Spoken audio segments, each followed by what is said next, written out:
बिस्मिल्लाहिर्रहमानिर्रहीम। अस्सलाम वालेकुम। कैसे हैं भाई? सब ठीक ठाक हैं? ओके, लास्ट टाइम जैसा कि हमने एंड किया था 10.11 न्यूमेरिकल के ऊपर, तो आज हम अब स्टार्ट करेंगे। जो क्वेश्चन है हमारा वो है 10.14 का जो बी पार्ट है वो देखेंगे, क्योंकि जो ए पार्ट है वो डेफिनेशन वाला है और जो कि हमने ऑलरेडी पहले से कवर अप कर ली थी। ठीक है। और 1 2 और जो 1 3 है ये भी डेफिनेशंस यानी कि जो प्रॉपर्टीज कोरिलेशन कोएफिशिएंट है, मैंने बताया था ये शॉर्ट क्वेश्चन बहुत इंपॉर्टेंट है मिड के सिलेबस के हवाले से भी और फाइनल टर्म के भी, तो ये लाजमी आपने करना है प्रॉपर्टीज वाला। ठीक है।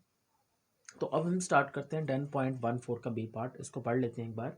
उसने कहा कि compute the correlation coefficient between the variables x and y represented in following data. उसने हमें x की वैल्यू दे दी है, उसने हमें y की वैल्यू दे दी है। उसने कहा है कि आपने क्या करना है, आपने कोरिलेशन कोएफिशिएंट को कंप्यूट करना है, यानी कि इनके दरमियान जो कोरिलेशन है उसको हमें फाइंड आउट करना पड़ेगा। अब अगर हम कोरिलेशन की बात करते हैं डियर फ्रेंड्स यहाँ पर, तो एक चीज़ आपको क्लियर आउट में करवा देता हूँ अभी, कि वो ये है कि पहले तो बी पार्ट करते हैं फिर सी की तरफ भी मूव करेंगे। अब बी पार्ट में देखिए ज़रा पहले, सबसे पहले उसने हमें कहा कि correlation coefficient between x and y find करना है, तो उसने हमें एक्स दे दिया और वाई दे दिया। तो सबसे पहले मैं करूंगा समीशन एक्स करूंगा जो कि आया 36। फिर आप समीशन वाई करेंगे जो कि आपके पास आएगा 60। फिर एक्स और वाई को मल्टीप्लाई करेंगे, जैसे कि 2 मल्टीप्लाई बाई 18 36, 12 मल्टीप्लाई बाई 4 48। तो इस तरह से आप मल्टीप्लाई करेंगे। देन समीशन एक्स वाई लेंगे, वो आएगा 293। देन एक्स का स्क्वायर लेंगे, 2 का स्क्वायर 4, 4 का स्क्वायर 16, 5 का स्क्वायर 25। इसी तरह से सारे स्क्वायर लेके उनको ऐड करेंगे, आपके पास समीशन एक्स स्क्वायर की वैल्यू आ जाएगी। फिर वाई स्क्वायर लेंगे, वाई स्क्वायर का सम ले लेंगे, उसकी वैल्यू ले आएंगे। अब क्योंकि उसने कहा कि हमें कोरिलेशन फाइंड करना है एक्स और वाई के बीच में, अब कोरिलेशन फाइंड करने का जो फार्मूला है वो ये है, r x y is equal to summation x Y minus summation x summation Y divided by N.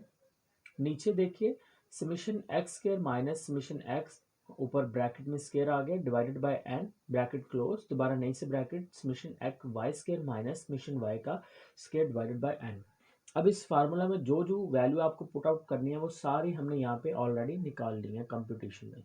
अब n क्या है, n आप यहाँ से फाइंड कर लें, काउंट कर लें कितने हैं आपके पास। तो n आपके पास यहाँ पर 6 उसने टोटल दिए वैल्यूज, तो 6 हमारे पास n हो गए। तो मैंने सेम टू सेम इसी फार्मूला के अकॉर्डिंग सारी की सारी वैल्यूज पुट की हैं, इसी फार्मूला के अंदर यहाँ से ली हैं जो कि मैंने निकाल रखी थी। तो इन सारी चीज़ों को आप सोल्व करेंगे तो उसके बाद आपके पास सोल्यूशन में ये कुछ बच जाएगी वैल्यू। आप 50 को 106 से मल्टीप्लाई कीजिए और इसका अंडर रूट लें तो आंसर आएगा 72.80। इसको कंप्यूट करिए तो आर एक्स वाई आ जाएगा 0.92। और हमने कहा भी था कि इसकी जो वैल्यू होती है आर की वो +1 और -1 के बीच में एग्जिस्ट करती है। ये एमसीक्यूज के तौर पर हमने प्रॉपर्टीज में पढ़ा था।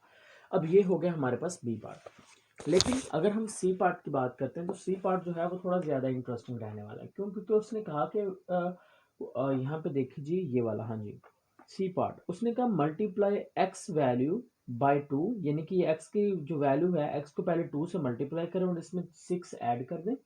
फिर उसने कहा कि y को मल्टीप्लाई करना है 3 से और उससे 15 निकाल देने हैं। फिर आपने कोरिलेशन कोएफिशिएंट फाइंड करना है, यानी कि x में पहले x की जितनी वैल्यू उसको 2 से मल्टीप्लाई करें और उनमें 6 ऐड करते जाएं, और y की जो वैल्यू उसको 3 से मल्टीप्लाई करें और 15 सब्ट्रैक्ट करते जाएं। अब यहाँ पे मैंने कुछ ऐसा ही किया। मेरे पास जैसा कि यहाँ पर x की वैल्यू थी तो मैंने यहाँ पर u की वैल्यू क्या है, u की वैल्यू आप तभी हासिल कर पाएंगे जब x को 2 से मल्टीप्लाई करेंगे और उसमें 6 ऐड कर देंगे, जैसा कि उसने पोर्शन सी के अंदर हमें कंडीशन बताई तो मैंने सेम टू सेम वही किया। फिर v मैंने लिखा है कि उसने कहा था कि y को आपने मल्टीप्लाई करना 3 से, तो y को मैं 3 से मल्टीप्लाई करूंगा, लेकिन ये बाई चांस गलती से यहाँ पे x लिखा गया, तो y को 3 से मल्टीप्लाई करेंगे और उसमें से सब्ट्रैक्ट -15 कर देंगे।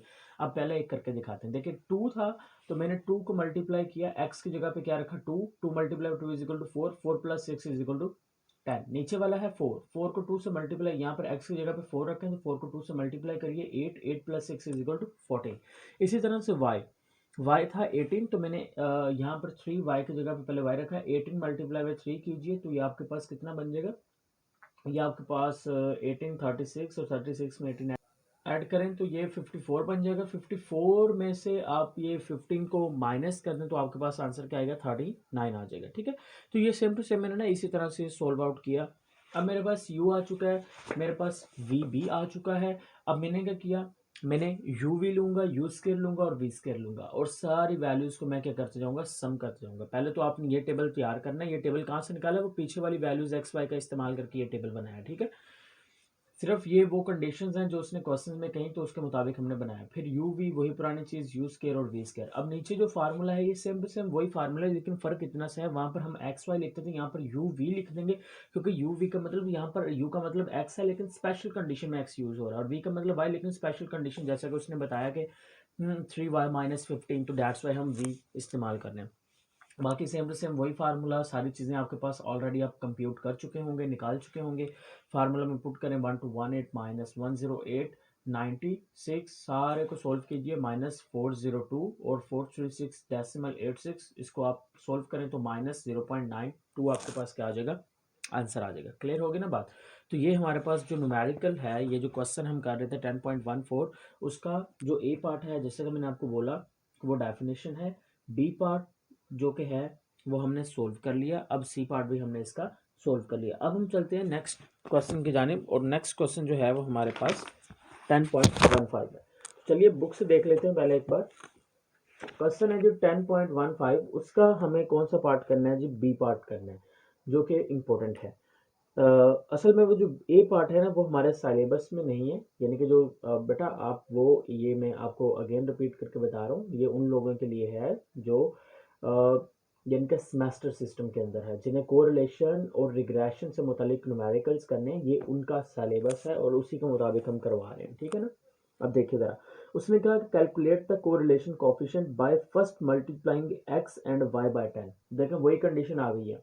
मैं आपको एक सजेशन दूंगा, सजेशन में ये है कि पहले आप वीडियो को पॉज कीजिए, इसको खुद से सोल्व करने की कोशिश कीजिए। अगर आपसे ना हुआ सोल्व तो ये हम यहाँ पर एक्सप्लेन कर देंगे, दिखाएंगे कैसे किया गया है, कैसे करेंगे, फिर आप यहाँ से दोबारा देख सकते हैं, लेकिन सजेशन पहले फॉलो कर लें तो आपके लिए बेहतर रहेगा। ओके, खैर उसने कहा कि ये एक्स और वाई की वैल्यूज दी गई हैं, उसने एक्स और वाई की वैल्यूज को 10 से मल्टीप्लाई किया। देन उसने कहा कि इसमें से सब्ट्रैक्ट क्या करना है, 70 को सब्ट्रैक्ट करना है एक्स की वैल्यू में से और 60 को सब्ट्रैक्ट करना है वाई की वैल्यू में से। यानी कि एक्स तो वाई उसने दे दिया, लेकिन हमें क्या तैयार करना पड़ेगा, हमें यू और वी तैयार करना पड़ेगा। अब u कैसे तैयार होगा, सबसे पहले हमने x को और y को किससे मल्टीप्लाई करना है, तो मैं लिखूंगा u is equal to 10x। उसने उसने बाद में कहा था कि x में से कितने सब्ट्रैक्ट करने, 70, तो मैं लिखूंगा 10x माइनस 70, तो वो मेरे पास x की वैल्यू आएगा। इसी तरह से मैं v की लिखूंगा तो मैं कहूंगा 10y माइनस 60, तो मेरे पास v आ जाएगा। समझ आ गई बात। तो इस तरह से हम इसको निकालने वाले हैं u और v की वैल्यूज को। चलिए जरा निकाल लेते हैं। हमारे पास आ गया जी न्यूमेरिकल 10.15 का बी पार्ट। x दे दिया इधर वाली साइड पर, ये y उसने दे दिया। अब मैंने u निकाला 10x minus 70, v is equal to 10x minus 60। कैसे निकाला हमने, x की वैल्यू कितनी थी 8.2, तो यहाँ पर मैंने रखा x 10 मल्टीप्लाई बाई 8.2, तो आंसर क्या है 82। 82 माइनस 70 कर दें तो आंसर क्या आता है, 12 आता है। क्लियर होगी बात। यहाँ पर था 9.6। ठीक है, तो चलो नीचे वाले को देख लेते हैं, ये श्योर नहीं है ये क्या थी वैल्यू। वैसे 9.6 ही है, हाँ जी 9.6। 9.6 को सबसे पहले आपने मल्टीप्लाई करना है। देखें x की जगह पे अब रखिए 9.6, मल्टीप्लाई करिए 10 से, 96 आ जाएगा। 96 में से 70 निकाले तो आंसर क्या आएगा 26। नीचे 7 है, 7 को 10 से मल्टीप्लाई कीजिए 70, और 70 में से 70 0 आ गया। ठीक है, तो इस तरह से u निकाल ले सारा। फिर ये देखें मैं यहाँ पर समीशन एक्स नहीं ले रहा हूँ ना समीशन वाई ले रहा हूँ, क्यों, क्योंकि मुझे उसकी ज़रूरत ही नहीं है। वैसे अगर लेना चाहते हैं तो ले लें, वैसे ज़रूरत नहीं है न्यूमेरिकल के अंदर, क्योंकि न्यूमेरिकल में हमें यू और वी को इस्तेमाल करना है और इसी से रिलेटेड सारी वैल्यूज़, क्योंकि उसने कंडीशंस बता दी है ना, तो हमें इसी चीज़ को इस्तेमाल करना पड़ेगा। वी की कंडीशन क्या थी, पहले वाई को 10 से मल्टीप्लाई करना है, फिर उसमें से 60 को माइनस कर देना। ठीक है, तो y 8.7 है, 8.7 को पहले मैंने 10 से मल्टीप्लाई किया तो 87 बन गया। 87 में से 60 को माइनस किया तो 27। सेम टू सेम इस तरह से निकाल तो जाइए। उसके बाद देखिए समीशन u किया तो 167, समीशन v किया तो 289, फिर मैंने u स्केयर ले लिया, 12 का स्केयर 144, 26 का स्केयर लिया तो 676। ठीक है, 0 का स्केयर 0 ही होता, तो मैंने सारे पहले u के स्केयर लिए, उसके बाद मैंने उनको ऐड किया तो मेरे पास आंसर क्या आ गया, समीशन u स्केयर 4755 आ गया। फिर मैंने v स्केयर लिए, जैसा कि वी स्केयर में 27 का स्केयर लिया तो 7 to 9, इसी तरह से 9 का स्केयर लिया तो 81। तो फिर मैंने इन सब को ऐड किया, मेरे पास आ गया समीशन वी स्केयर 11501। ठीक है, उसके बाद यूवी का एक टेबल बनाया एंड से, यहाँ पे देखें यूवी का टेबल बना के उसको भी मैंने ऐड किया, ये मेरे पास उसकी वैल्यू आ गई 7147। आफ्टर दैट फार्मूला याद करना जैसा कि हमें मालूम है बहुत ज़रूरी है, R is equal to summation U V minus summation U summation V divided by N, ऊपर नीचे देखें अंडर रूट है, summation U square minus summation U का whole square divided by N, summation V square minus summation V का whole square divided by N. अब यहाँ पर जितने भी वैल्यूज चाहिए वो यहाँ पर मौजूद हैं, इसको पुट कीजिए, पुट करने के बाद यहाँ पर कंप्यूट कीजिए और आपके पास जो रिजल्ट होगा वो कुछ इस तरह से इस फॉर्म के अंदर 0.93 की फॉर्म के अंदर मिल जाएगा। क्लियर होगी बात? तो ये हमारे पास न्यूमेरिकल 10.15 का जो बी पार्ट है वो हमने कंप्लीट कर लिया है। क्लियर है? अब हम ज़रा नेक्स्ट न्यूमेरिकल की तरफ जाते हैं और हम देखते हैं कि उसमें क्या चीज़ पूछी गई है। ओके, यहाँ पर 10 पॉइंट अगर हम 16 की तरफ चलें तो यहाँ पर भी हमें इसमें से कौन सा पार्ट करना है? बी पार्ट करना है। ठीक है, calculate the coefficient of correlation for a sample of 20 pairs of observation. गौर से पढ़िए, calculate the coefficient of correlation, coefficient of correlation find करना है आपको, फिर से आर फाइंड करना है। फॉर अ सैंपल, सैंपल उसने दे दिया 20 पेयर्स का, यानी कि एन उसने आपको दे दिया है और वो कितने 20 का। अब उसने एक्स बार भी दे दिया, वाई बार भी दे दिया, समीशन एक्स स्क्वायर भी दे दिया, समीशन वाई स्क्वायर भी दे दिया, समीशन एक्स वाई भी दे दिया। यानी कि पीछे जो न्यूमेरिकल थे उसमें एक्स वाई के टेबल थे ना, अब टेबल टेबल कुछ नहीं है, उसने डायरेक्टली वैल्यूज दे दी। तो ये आपके लिए अच्छा है कि आपको कंप्यूटेशन नहीं करनी पड़ेगी। लेकिन यहाँ पर मेन जो चीज़ ये है कि वो आपको फार्मूला अच्छा सही से सिलेक्ट करना पड़ेगा। अब देखें यहाँ पर उसने x bar is equal to 2, लेकिन हमारे पास जो पीछे हम फार्मूला पढ़ते आए हैं उसमें तो एक्स बार था ही नहीं कहीं पे, वहां पर तो समीशन एक्स वाई इस्तेमाल हो रहा है।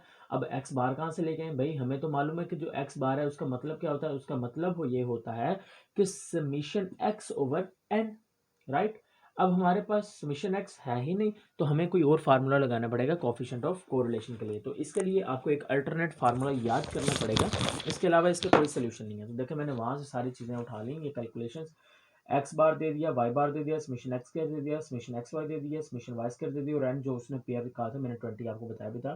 तो कोफिशिएंट ऑफ कोरिलेशन फाइंड करना, तो फार्मूला यहाँ पे ये लगाना पड़ेगा, R summation x Y minus N X bar और Y bar divided by summation x square minus N X bar whole square summation Y square minus N और Y का वाई बार का स्क्वायर और ये ब्रैकेट क्लोज। अब यहाँ पे देखिए समीशन एक्स वाई ये वैल्यू है ना, तो मैंने पुट कर दी 404 माइनस एन कितना है 20, एक्स बार ये देखें ऊपर 2 है, वाई बार कितना है 8, तो मैंने 2 लिखा फिर 8 लिखा क्योंकि एक्स बार और वाई बार है। नीचे देखिए अंडर रूट आ गया सेम, समीशन एक्स स्क्वायर है, समीशन एक्स स्क्वायर ये देखें 180 की वैल्यू यहाँ पर पुट की, माइनस मैंने पुट किया, एन कितना है 20, एक्स बार कितना है 2, ऊपर मैंने उसका स्क्वायर लगा दिया, समीशन वाई स्क्वायर कितना था 1424, तो मैंने वो यहाँ पे पुट किया, माइनस फिर जो n है वो 20 है और y बार कितना है 8 है, ऊपर स्केयर आ गया, तो मैंने इसको 404 वैसे रहने दिया, सारे को मल्टीप्लाई किया तो 320 आया, नीचे वाले फैक्टर्स को इसको सोल्व किया तो 100 आंसर आता है, इसको सोल्व किया तो 144 आता है।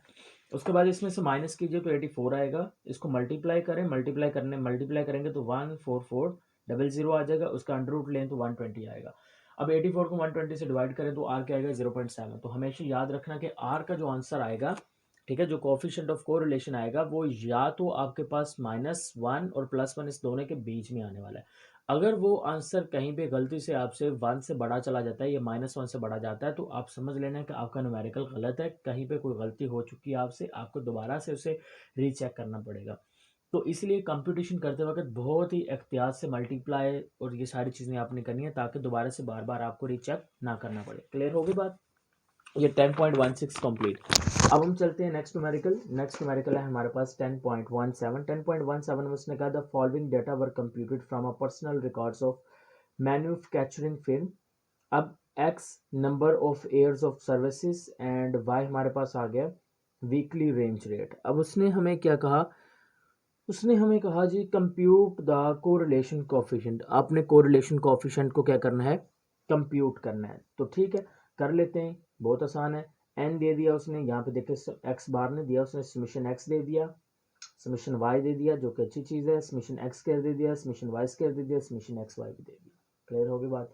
तो हमें फिर दोबारा से वो पुराना फार्मूला ही आपको लगाना पड़ेगा, सारी वैल्यूज उसने खुद निकाल के दे दी है, ये देखें सारी वैल्यूज जो हैं n summation x summation y summation x square summation y square summation x y, formula है r summation x y minus summation x summation y divided by n summation x square minus summation x over n ऊपर square summation y square minus summation y square divided bye n।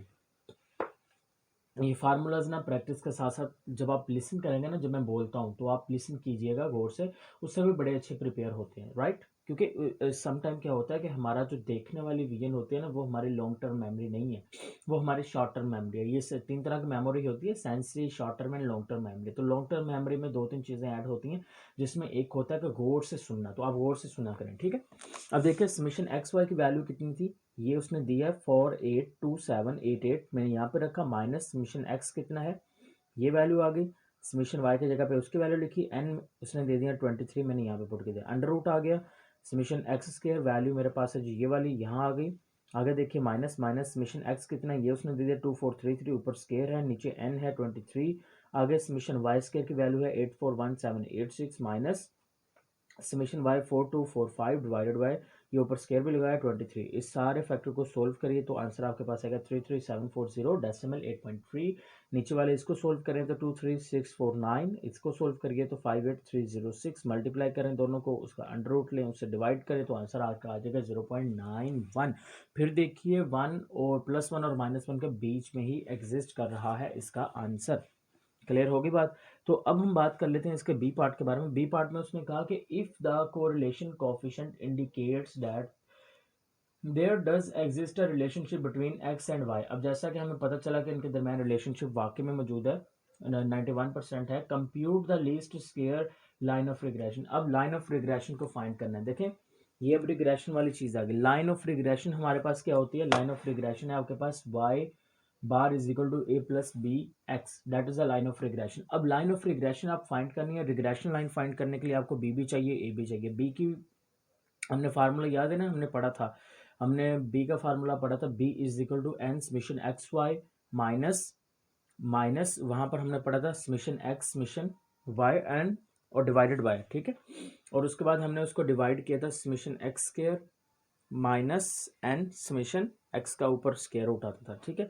तो आपको वो जो B का formula है, वो B के फार्मूले में वैल्यूज देखें, उसने सारी वैल्यूज तो आपको दे दी हैं। बी के फार्मूला में यहाँ पर दोबारा से आपको एक बार दिखा देता हूँ, ये पड़ा है जी, ठीक है। N summation x y summation x summation y n summation x square minus summation x का ऊपर होल स्क्वायर।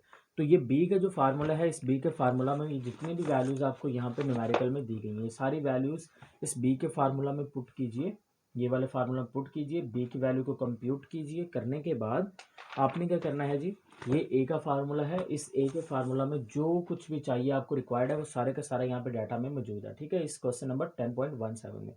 तो आप इसको सोल्व कीजिए, बी की वैल्यू निकालिए, ए की वैल्यू निकालिए, उसके बाद इस रिग्रेशन लाइन में यहाँ पर ए और बी की वैल्यू पुट कीजिए, तो आपके पास जो लीस्ट स्क्वायर रिग्रेशन लाइन है वो बन जाएगी, ठीक है। तो इसकी कैलकुलेशन मैंने नहीं की क्योंकि रिग्रेशन वाले आपको काफ़ी सारे न्यूमेरिकल्स मैं करवा चुका हूँ, तो ये आपके लिए एक छोटा सा मिनी टेस्ट ही समझ लें कि आपको खुद करना पड़ेगा, और मेथड मैंने आपको बता दिया है। क्लियर होगी बात। तो इस तरह से आपने least square regression line find कर लेनी है। अब हमारा नेक्स्ट न्यूमेरिकल है 10.18। 10.18 में उसने कहा कि find the product movement coefficient of correlation. यहाँ पर भी movement coefficient of correlation he find करना है between traffic density and accident, यानी कि एक एक्स है दूसरा क्या है वाई है। तो मैं फर्स्ट वाली को एक्स कंसीडर करता हूँ, जो सेकंड नंबर पे है एक्सीडेंट रेट, वो मैं कैसे कंसीडर करता हूँ, वाई के ऊपर, ठीक है, वाई कंसीडर कर लेते हैं। तो हमें इसके दरमियान क्या क्या फाइंड करना है, यानी कि जो एक्सीडेंट है, जाहिर सी बात है ट्रैफिक डेंसिटी जो है उसका एक्सीडेंट के साथ ताल्लुक होता है, ट्रैफिक ज़्यादा हो जाएगी तो एक्सीडेंट रेट भी बढ़ते चले जाएंगे, ठीक है ना। तो हमें इसी रिलेशनशिप को तो फाइंड करना है। अब इन जनरल अगर हम सोचें तो वाकई में ऐसा होता ही है ना, एक्सीडेंट क्यों होते हैं, क्योंकि ट्रैफिक ज़्यादा होती है, तो इनके दरमियान रिलेशनशिप, वही रिलेशनशिप हमें फाइंड करना है, ठीक है। अब उसने एक्स और वाई की वैल्यू हमें दे दी, तो यहाँ पे देखिए जी, एक्स की वैल्यू मैंने ले ली, एक्स की वैल्यू मैंने क्या ली, ट्रैफिक डेंसिटी, और वाई की वैल्यू क्या ली, एक्सीडेंट रेट, ठीक है। फिर एक्स स्क्वायर मैंने बनाया, फिर वाई स्क्वायर बनाया, एक्स वाई लिया क्योंकि ये तीनों चीज़ें मुझे रिक्वायर्ड हैं। एक्स स्क्वायर कैसे लिया, 30 का स्क्वायर ले लें 900, 35 का लें 2125, 40 का लें तो 1600, उसके बाद 45 का लें तो 2025, ठीक है। समीशन एक्स, सभी एक्स को ऐड करिए 500 आएगा, समीशन वाई को ऐड करिए तो आपके पास 125 आएगा, समीशन एक्स स्क्वायर को ऐड करिए तो 31250 आएगा, समीशन वाई स्क्वायर को ऐड करिए तो 2959 आएगा, समीशन एक्स वाई कीजिए तो 8885 आ जाएगा, ठीक है। अब कोरिलेशन कोफिशिएंट फाइंड करना है। यहाँ पर देखिए हमारे पास समेशन एक्स वाई भी है, एक्स स्क्वायर भी है, वाई स्क्वायर भी है, एन हम काउंट कर लेते हैं, एन कितनी है 9 है। तो सारी चीज़ें तो हैं, हम कोरिलेशन कोफिशिएंट के जनरल फार्मूला लगाएंगे, ठीक है। Summation X Y minus summation X summation Y divided by N, summation X square minus summation X ऊपर whole square divided by N, summation Y square minus summation X whole square divided by N. तो इस formula में देखिए summation X Y मैंने put किया minus summation X कितना है 500, summation Y ये देखें 125 है, यहाँ पे पुट किया। आगे देखिए एन कितने 9, हमने मैंने इसको नंबर काउंट कर लिया, ये 9 थे।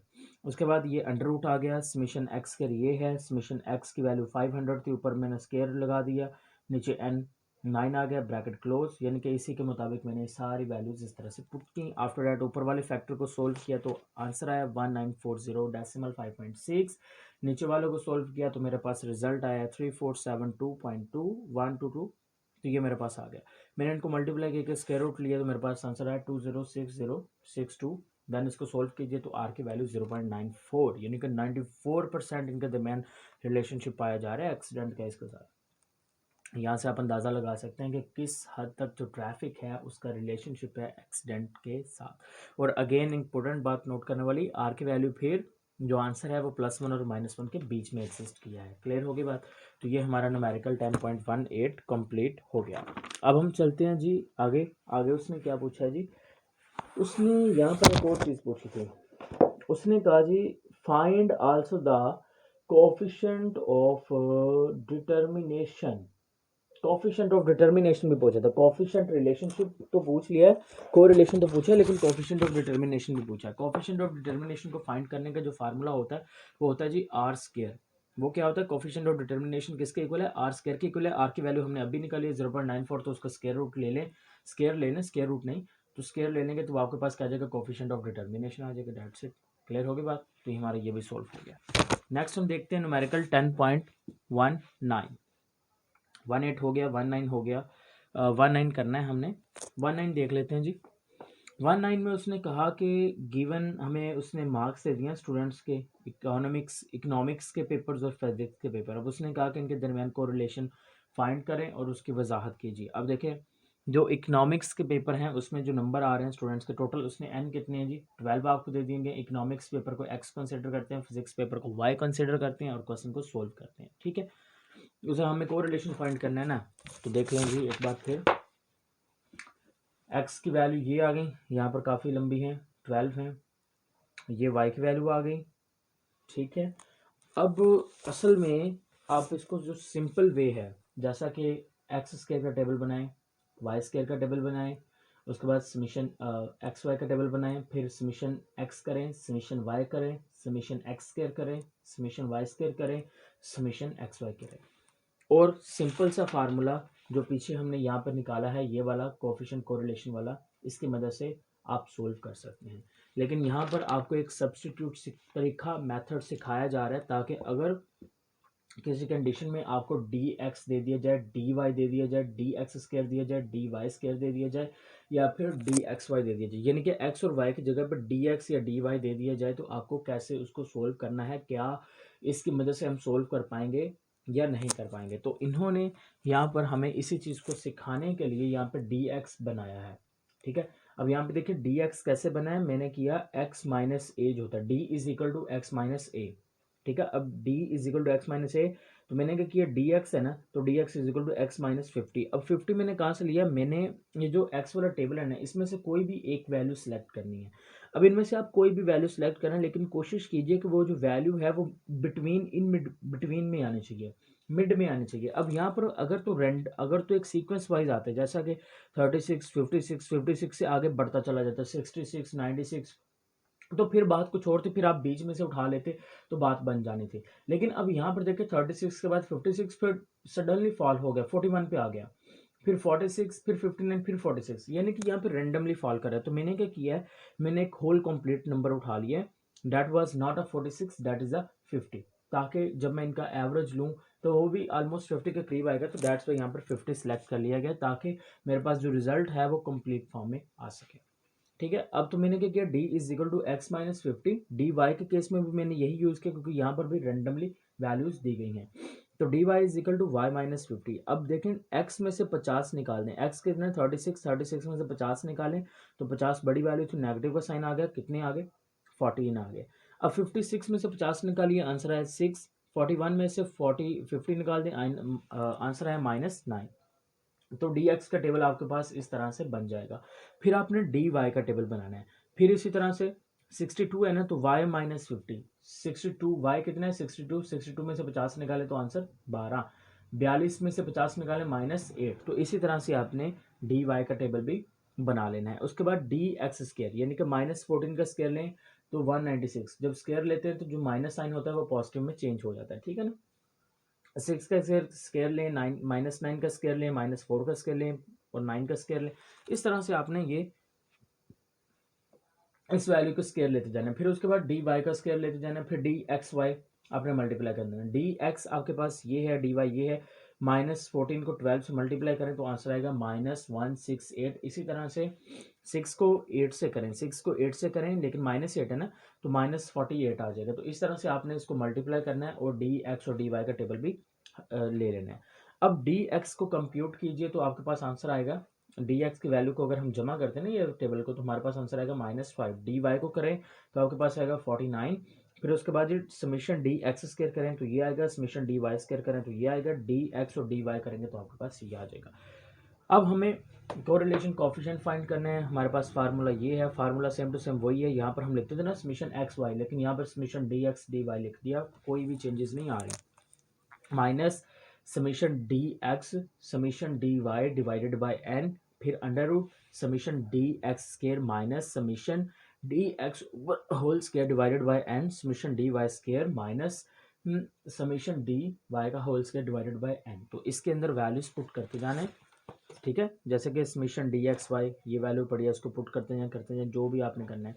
यहाँ पे देखें मैंने वैल्यूज पुट करके दिखाई हुई हैं, डी एक्स वाई माइनस, उसके बाद ये देखें हमारे पास है समीशन डी एक्स था -5, समीशन डी वाई कितना था 49, एन कितना 12, नीचे अंडर रूट, वो सारी वैल्यूज मैंने पुट की, उनको कंप्यूट किया, मेरे पास ये वैल्यूज आई, इसको डिवाइड करेंगे आंसर आएगा -0.61। और फिर -1 से छोटा ही है, +1 और -1 के बीच में रिजल्ट आ रहा है, यानी कि आर मेरा बिल्कुल ठीक आया। तो यहाँ पर इस तरह से आप लोग ये 10.19 जो न्यूमेरिकल है ये कर सकते हैं, लेकिन जो आसान मेथड है उसके ज़रिए से भी कर सकते हैं। क्लियर होगी बात। अब हम चलते हैं जी नेक्स्ट न्यूमेरिकल की जानिब, वो है हमारे पास 10.20 और एक और रह गया 10.21। उसके बाद आप लोग बिल्कुल काबिल हो जाएंगे, इस काबिल हो जाएंगे इस चैप्टर को खुद ब खुद सोल्व कर सकें। आगे देखिए जी, calculate the coefficient of correlation and obtain the line of regression of the following data. आपने यहाँ पर पहले तो कोफिशिएंट ऑफ कोरिलेशन फाइंड करना है, फिर आपको लाइन ऑफ रिग्रेशन भी फाइंड करना है। एक्स उसको आपने दे दिया, वाई उसने आपको दे दिया। तो मैं सिंपली आपको गाइड कर देता हूँ, ये अब दोनों ही आपने खुद करने हैं। क्यों? क्योंकि मैं बताता हूँ ये आपने करने कैसे। पहले बात तो कोफिशिएंट कोरिलेशन फाइंड कैसे करना है।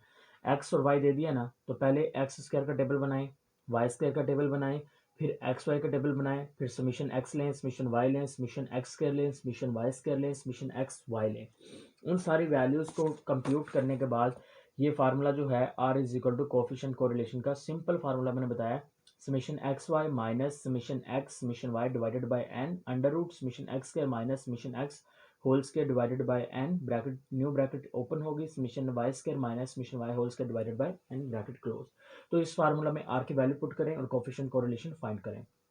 दूसरी उसने बात की कि रिग्रेशन लाइन आपने फाइंड करना है। रिग्रेशन लाइन हमारे पास होती है जी Y hat is equal to A plus B of X, ठीक है। ये हमारे पास होती है रिग्रेशन लाइन अगर वाई डिपेंड करता है एक्स के ऊपर। दूसरी रिग्रेशन लाइन होती है एक्स ऑन वाई, ठीक है ना। अगर एक्स वाई पे डिपेंड करता है तो नीचे रिग्रेशन लाइन है x hat is equal to A plus b y. Clear होगी बात। अब यहाँ पर देखें जो y है जो इंडिपेंडेंट है वो नीचे आएगा हमेशा। अगर मैं अब यहाँ पर आपको b की वैल्यू चाहिए और a की वैल्यू चाहिए, b की और a की वैल्यू चाहिए। अब b और a की वैल्यू आपको फाइंड करना पड़ेगी इस फार्मूला से। अगर रिग्रेशन लाइन वो कह रहा है कि अगर रिग्रेशन लाइन में वो कह रहा है कि y ऑन x, यानी कि y जो है ये y किस पे डिपेंड कर रहा है, ये इस x के ऊपर डिपेंड कर रहा है, तो उस वक्त आपको b की वैल्यू फाइंड करने के लिए ये वाला फार्मूला लगाना है। गलती नहीं करनी यहाँ पर। अगर y ऑन x है, ये देखें ये y x पे डिपेंड कर रहा है, यानी कि y डिपेंडेंट है x इंडिपेंडेंट है, तो b फाइंड करने का यह फार्मूला है। अब इंडिपेंडेंट कौन सा है, यहाँ पर x इंडिपेंडेंट है, तो हमेशा जो इंडिपेंडेंट होगा वो फार्मूला में नीचे वाली साइड पे आ जाएगा। क्लियर होगी ना बात। अब नीचे वाली रिग्रेशन लाइन में है एक्स ऑन वाई, यानी कि एक्स डिपेंड करता है किसके ऊपर, वाई के ऊपर, यानी कि वाई इंडिपेंडेंट है। तो अगर आपको एक्स ऑन वाई वाली रिग्रेशन लाइन फाइंड करनी है तो आपको इस फार्मूला में बी अगर फाइंड करना है, यहाँ पर इस रिग्रेशन लाइन का बी फाइंड करना है, तो ये नीचे वाली साइड पर समीशन एक्स स्क्वायर की जगह पे एक चीज चेंज कर देनी है, वो है समीशन वाई स्क्वायर, यहाँ पर आ जाएगा और यहाँ पर समीशन वाई आ जाएगा। क्लियर होगी बात। बाकी सारी चीजें वैसे ही रहेंगी, बाकी कोई चीज भी आपने चेंज नहीं करनी। क्लियर होगी बात। तो ये बेसिक डिफरेंस है इन दोनों के बीच में। आगे देख लें, यहाँ पर ए की वैल्यू आप फाइंड करेंगे, फिर इसके अंदर ए की वैल्यू पुट कीजिए, बी की कीजिए, फिर दूसरे फार्मूला यानी कि मैंने बताया ना n summation Y square minus summation y ऊपर होल स्क्वायर, तो उसका इस्तेमाल करके बी की वैल्यू पुट कीजिए, यहाँ पर सोल्व कीजिए एक्स ऑन वाई के लिए, फिर ए की वैल्यू, फिर आप ये रिग्रेशन लाइन बनाएंगे, ये रिग्रेशन लाइन बन जाएगी। तो ये आपके पास 10.20 भी सोल्व हो गया। नेक्स्ट है हमारे पास 10.21। अब यहाँ पर उसने कहा जी find the correlation coefficient. Correlation coefficient आपने फाइंड करना है between x and Y, X और वाई के बीच में कोरिलेशन कोफिशिएंट फाइंड करना है। उसने एक्स आपको दे दिया है, वाई आपको दे दिया है, सेम वही चीज है। कोरिलेशन कोफिशिएंट एक्स दे दिया है, एक्स स्क्वायर बनाओ, वाई स्क्वायर बनाओ, एक्स वाई बनाओ, समीशन एक्स करो, समीशन वाई करो, समीशन एक्स स्क्वायर करो, समीशन वाई स्क्वायर करो, समीशन एक्स वाई करो। इसमें एन काउंट कर लें कितने हैं, 1 2 3 4 5 6 7 8 9, तो एन कितने आगे, 9 आगे। ये जो फार्मूला है इस फार्मूला में पुट कीजिए और आपके पास जो कोरिलेशन कोएफिशिएंट है वो आपके पास निकल आएगा। तो डियर फ्रेंड्स और स्टूडेंट्स, ठीक है, आपने जितने भी न्यूमेरिकल्स यहाँ से करने थे चैप्टर नंबर 10 से, वो सारे के सारे हमारे कंप्लीट हो चुके हैं इस स्टैटिस्टिकल थ्योरी पार्ट फर्स्ट में से। इंशाल्लाह जो बाकी भी हमारा फाइनल टर्म का सिलेबस है वो सारे का सारा हमने कवर अप किया हुआ है ऑलरेडी, ठीक है ना। तो आप लोग लाजमी तौर पर प्लेलिस्ट चेक करना, प्लेलिस्ट में आपको हर एक क्वेश्चन, हर एक डेफिनेशन, हर एक न्यूमेरिकल प्रॉब्लम, उसका सल्यूशन, गाइडेंस, सिलेबस, मैंने हर चीज़ यहाँ पे प्रोवाइड की है, ठीक है। सिलेबस अगेन रिपीट करता हूँ, चैप्टर नंबर 10 करना है आपको, चैप्टर नंबर 15 करना है, चैप्टर नंबर 16 करना है, चैप्टर नंबर 18 करना है। तो ये चार जो चैप्टर होंगे ये आपके मिड और फाइनल टर्म का सिलेबस होंगे। मिड टर्म में कुछ जो कॉलेजेस या आप यूनिवर्सिटीज़ कह लें जो कि चैप्टर नंबर 10 करवा देते हैं और साथ में 15 भी करवा देते हैं, और कुछ जो हैं वो 10 सिर्फ करवा देते हैं और जो 3 होते हैं वो फाइनल टर्म के लिए रख देते हैं। क्लियर होगी बात। तो आपने ये अगर मिड के तौर पे कर रहे हैं तो मिड के तौर पे कर लें, अदरवाइज आपने एक बार लाजमी तौर पे ये चीज़ें जो समझी हैं देखी हैं इसके बाद इसकी प्रैक्टिस लाजमी करनी है। Okay guys, stay connected and अल्लाह हाफिज़।